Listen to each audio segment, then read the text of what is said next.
Welcome to the Debating Society podcast at Standing Grammar School Sixth Form. I'm Oliver Pryor, and this week's debate is freedom of speech is not an absolute in today's society. Introducing George, your host. 1 minute for opening statements. Okay. Tyler, for the motion. I think we can all agree one thing we want out of anything in this life is freedom of speech to an extent. But when you start having freedom of speech to an absolute extent, shut up, Liz. When you start having freedom of speech to an absolute extent, you start causing problems politically, socially, economically, because people saying things can cause movements and actions. Words can speak louder than actions to an extent. You bring, for example, the phone inquiries. Even though the actual obtaining of these things were illegal, the things that they found were slanderous, and they published them anyway, because they could, and because they got them on their hands. So to an extent, I think freedom of the press should be slightly observed in society today as a whole. Okay. I don't like that. Okay. Against the motion, Stephen. Yeah. So limiting freedom of speech is limiting what you can say. So I could want to say something but not be able to say it. It may be offensive, but it's the actions that matter to things. There was a man recently who wore a t-shirt that said 2 less pigs. Completely and utterly wrong thing to do. But what happened to him was he was put in prison for 8 months. And I disagree. I don't think he should be put in prison. Maybe have the t-shirt taken away at a level, but I don't think having t-shirts saying 2 less pigs should be punished to such an extent. Okay. Myself, for the motion. I think we can all agree that free speech is necessary for a genuinely democratic society, and that it is brilliant that internet platforms are encouraging participation. The elite should allow us to voice appraisal or criticism, or else we will lack a real voice in society. I would immediately protest against acts which threaten civil liberties, but the carelessness of which we allow freedom of speech should be monitored. Racial hatred, homophobia and extremism is only too common on internet forums which aim to provide support and information. Twitter and Facebook lack any accountability of these slurs due to freedom of expression, but I believe there should be not only a moral obligation but a legal obligation of monitoring. It protects us if such an idea is introduced. Yeah. Finish.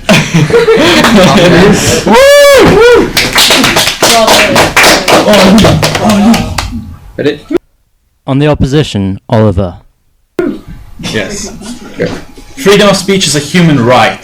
Both in the UK and generally in the world due to the UN, it is one of the basic human rights, complete and utter freedom of speech. For saying whatever, whenever you want. Yes, it may cause movements, but isn't that the idea behind the things we say? If the people in the Arabic Spring would have kept quiet, would they really have overthrown dictators? I think not.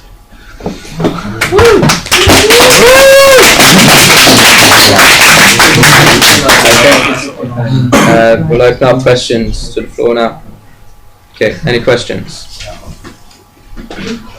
I'm bisexual, yeah. I was doing the question, and I got insults and all slangs and all that lot just because of sexuality. Do you think that that's right? That people should have the freedom to insult people with other sexualities?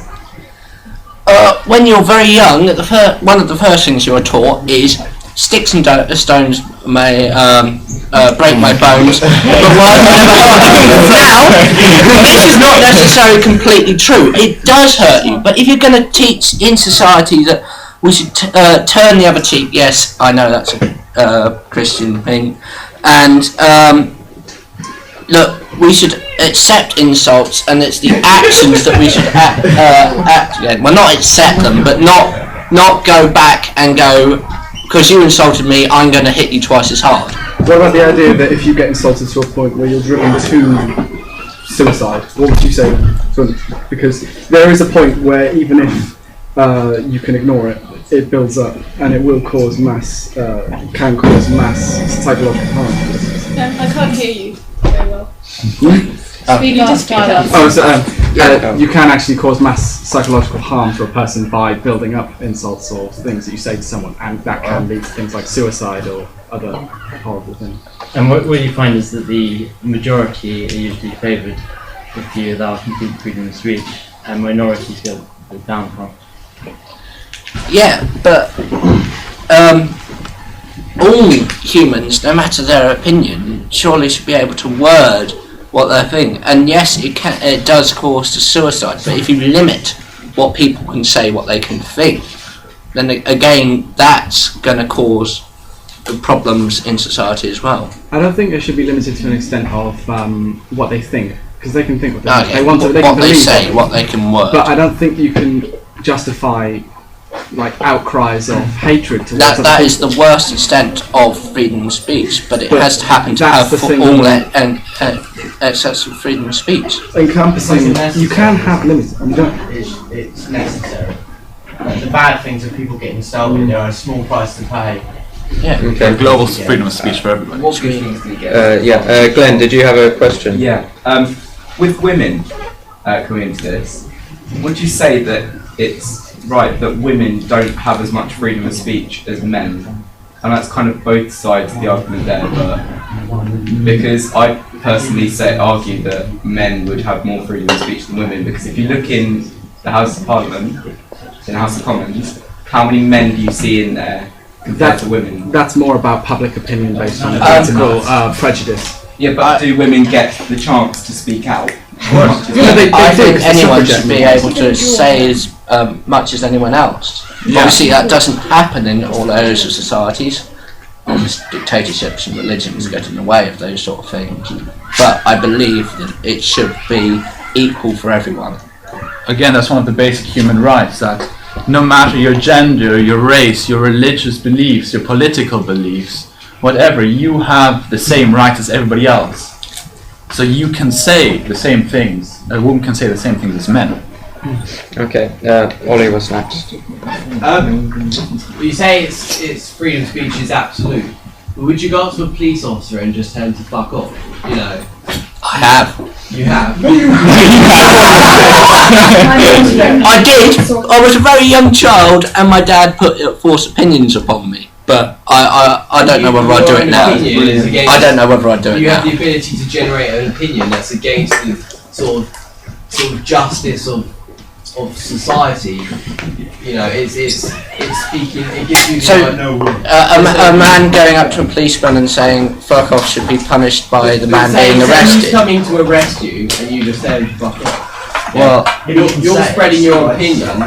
So it's not just to be able to deny everyone else's opinions. I can't quite understand. I don't quite understand how to explain it, but you're saying that allowing freedom of speech removes other people's opinions. it can sometimes because it does. It allows arrogance. Yeah, it can impinge on other people's freedom of speech. In a sense. What, by the You get beat down what I of mean? other opinions? If there's someone who's more forceful than someone else and has the total ability to impose that view on someone else without there being any consequences, then that person might actually get their own freedom of speech taken away. Obviously, they can still say something, but there's sort of a different level of kind of like almost bullying, things like that. If that was just allowed to happen because it was someone's freedom of speech, then you're taking away someone else's freedom to do, you know, sort of live in a sense. Yeah, adding that, you're saying like something about human rights or something, and how if you say something to them that their human right is to say it, freedom of speech, Is to say. then if you start bullying someone with those insults, then aren't you taking away someone else's one of their human rights of without being harmed or living without harm? Of course, again, words are hurtful. However, it is your opinion. Now, just going to a police officer blandly and saying "f off," of course, that is rude, and that is still freedom of speech. But not in a very nice way, if you say F off because. Now that is over your freedom of speech and your opinion. Where does it get to the point where you take, because harassment we can agree is illegal and is not a very good thing. Yes. But that is essentially just using freedom of speech to the nth degree, over and over and over. It depends on what level you get to harassment. Harassment is a horrible thing, and it is one of the consequences of true freedom of speech. But when you, it's not reported to a large amount in today's society, even though it does happen. It's only reported when the person who's harassing sort of breaks in or causes harm to objects. That's when it's reported. Now, that is a truly terrible thing, but it is a fact of what happens. But do you think it's justifiable that it's a legal act to harass somebody verbally, even if they're not reported? Do you think that is a justifiable act to have it legalised? To have it legalised? It is illegalised to harass someone verbally if it goes over to an extreme extent. Well, I would agree that that's wrong, but I think it is a consequence of freedom of speech. Okay. There are always drawbacks to whatever you do. How far would you limit freedom of speech then? Because you're saying freedom in the press isn't good, and you'd say you'd limit that. And then how far down do you draw the line? It's not just freedom of press, it's also social networks. Yeah. But I mean, who's to police this? So, Where do you stop in limiting the freedom of speech? Well, I think the idea is like with Twitter and Facebook, the companies themselves, Facebook and Twitter, would take responsibility for users' actions, and then users can report other users, or the Twitter themselves can find out about these users, and then they work to prevent them going any further. Is that you're saying go further than what is happening at the moment? 'Cause that's happening at the moment. You have that option on there already. Yeah. To me, though, limiting freedom of speech on the internet is not right to an extent, because I think the internet is the representation of free expression for all of us, regardless of race, gender, creed, whatever. Whereas the internet, you can just close a page and it becomes completely harmless. When you start having mass movements of harmful ideas, then you start having problems. The National Front in the 1970s had a movement campaign which actually caused multiple deaths of Islamic children because they were being attacked as a result of these political messages. I completely agree, that was a terrible movement in the 1970s. Also, you had lots of other movements. Not all movements are bad, No. and lots of these movements that were going for human rights, all these things against the National Front, well, their members were arrested for saying things that they weren't supposed to be saying. They weren't harming people, they were just out there speaking their mind. But would you say that that if you have something that can cause a death, even if it is a bad result, would you say that is not justifiable? That somebody Murder is not justifiable. no, but you can have what's called, for example, there is a law which is called broken heart, which means that if somebody's actions or words cause a death, that person is liable for manslaughter. So technically, I do not agree that if someone goes out there and goes kill that man in a very persuasive matter, should be like a Charged. Okay, Charged. moving on. At the beginning, you said the insults are fine. You know, if they go to be good at the end, if you get what I mean. Insults are fine. It turns out okay.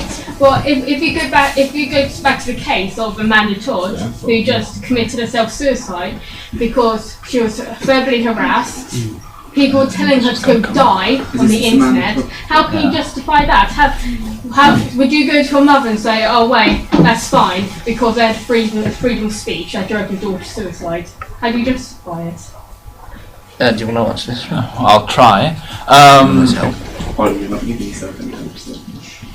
Again, that is a very extreme case. Now, But it happens every day. every day there is a person committing suicide because of It wouldn't be social surprising. Yeah, but people do it. They do commit suicide. So you want to limit freedom of speech to an extent that everybody's nice to each other. that everyone's nice to each other. Basically, what happened in Nazi Germany and other places, people talking through rose-tinted spectacles But it and was all the that opposite lot, way round roses. during- it was- Everyone was going like, "Oh, it's lovely here. I enjoy my work." Yeah, You but know, that was because you they were can't- at gunpoint. They're not exactly turning on I don't think Yeah, but to remove insults completely from society, or to a level where someone's not killing. We're not talking about that. We're talking about whether or not it drives somebody to an extent where it becomes harmful to that person. That's happening in today's society, and freedom of speech is limited. Surely the point you made there, the problem is with the police and the family and the support networks. The problem isn't with freedom of speech. It's with the police who should have intervened, the parents who should have done something.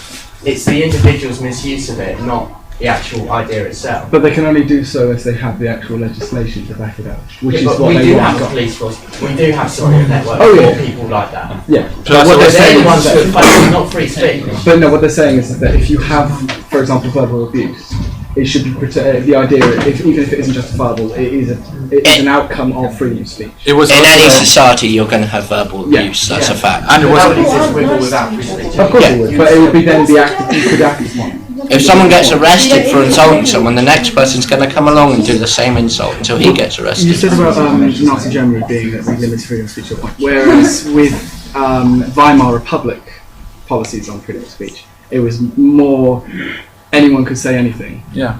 And to an extent, you had mass rallies for the Nazis, anti-Semitic sympathisers, because the climate at the time, as it was changing, became more and more unstable within the society.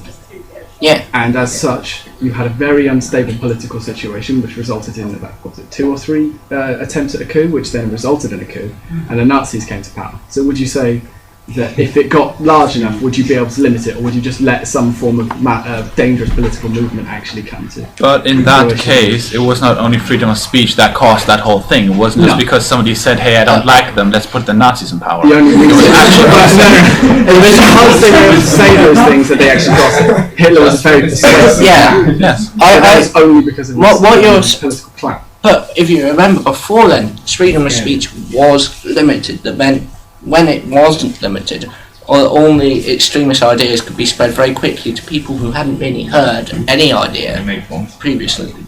Closing statements then? Okay. 1 minute. Okay. I think what we've seen is, yes, we do all want freedom of speech, but we don't want the harmful byproducts of it, which can cause horrific and horrible things that come out of this idea. I don't want limiting freedom of speech on things like the internet, because that's the method of free expression we all can use as an equal. But I don't like the idea of being able to speak racially abusive things out onto TV because they can, because they're able to. Because one, that affects millions of people at once in a harmful way, and two, it's a medium that mass people watch and they can't switch off at the moment that they see it. So in an extent, you're propagating harm to many people because you're not able to stop what other people are able to say on a mass scale. Okay. Yeah, but once closing statement is that once you do limit some certain aspects which are considered harmful, the limitations just don't stop there. They will be continuing to limit more and more things. Depending also which government is in power and all other factors, they'll continue to be limited more and more till there is no more freedom of speech. Okay. Well, I'm going to take a side away from Tyler with this. I think the internet should be limited. The internet's basically meant to be a source of support and information and voice to the voiceless, to the minorities. And I think if we're trying to encourage civil liberties and trying to encourage people to live a free life of their own, we shouldn't be allowing other people to damage that. And that's what I think freedom of speech can do. Okay. And Stephen? In all societies since wide emigration and, well, even before that, there has been sexism, racism, all these things. No matter whether freedom of speech was limited to an extreme extent or not at all limited, and all the way in between.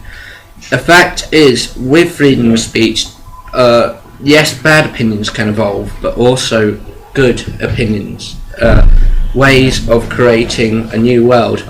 Yet say with the British Empire, it would never have crumbled, allowing people to have all these freedoms today if it wasn't for freedom of speech. And this is why we need to keep it to an extent where someone can say what they want.